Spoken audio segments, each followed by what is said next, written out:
Aktivistja Evi Kokalari pas publikimit të kontratës $6 milion për lobimin e PD në SBA përmes një postimi në rrjetet sociale, shkruan se kjo është një shumë e jashtëzakonshme, mund të kthehet në një skandal në Amerikë dhe se shanset që Berishës t'i hiqen sanksionet janë thuajse zero. Kokalari thekson se në këtë nivel korrupsioni, as ish presidenti Trump dhe as senatori Marco Rubio nuk do të ndërhyjnë në mbrojtje të Berishës. Ajo nënvizon gjithashtu se lobimi i Berishës nuk fillon dhe mbaron me $6 milion, duke shkruar se përmes lësivita, Manafort dhe disa gazetave, nuk do ishte çudi që shuma e harxuar për lobimin e tyre të jetë gati $10 milion.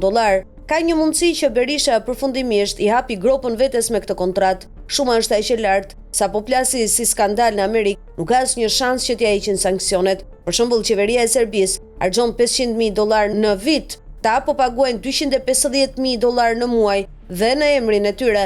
As Trump dhe as Rubio nuk do të ngatrohen në këtë farë korrupsioni. Me këtë lloj parash po luajnë ata që kanë qenë afër këtyre figurave. Si e tillë, as Trump dhe as Rubio nuk do të hiqin sanksionet nëse nuk ka përgjigje se nga kanë dalë këto para. Di një gjë, që ky Carlos ka nisur tek një nga këshilltarët e Rubios, disa artikuj gazete që i kanë mbjell këta vetë në median amerikane. Prandaj lobimi i Berishës nuk fillon dhe mbaron me $6 milion, por midis lësivita, Manafort dhe disa gazetave këtu tek ne, nuk do ishte çudi që shuma e harxuar për lobimin e tyre të jetë gati $10 milion.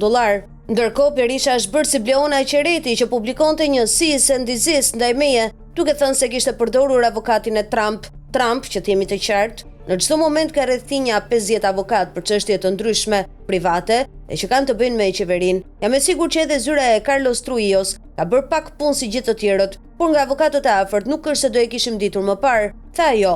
Sipas Kokalarit, kjo kontratë mund të bëjë që SPAK-u dhe FBI të nisin një hetim të mundshëm. Vlen të shtojmë se kontratat e lobimit me $6 milion nuk mbulojnë anën legale dhe qartazi kërkojnë pagesë më vete nëse zyra e Carlos Trujillos të ishte në shërbim, dhe jam e sigurt që do t'jetë. Nëse, për mendimin tim, Sali Berisha kreu vetvrasje politike me këtë kontratë, sepse 6 milionshi do të rreqë vëmendjen e të gjithëve dhe Rubio e Trump do të distancohen. Trump e ka vdekje kur individ rreth tij bëjnë para në emrin e tij dhe me të drejtë, kështu që prisni sa të dalë dhe ky skandal. Dhe ashtu si SPAK, nuk është çudi të kemi një investigim nga FBI, dhe ashtu si SPAK, nuk është çudi të kemi një investigim nga FBI dhe të këtij Carlosit me shok. Tha ajo.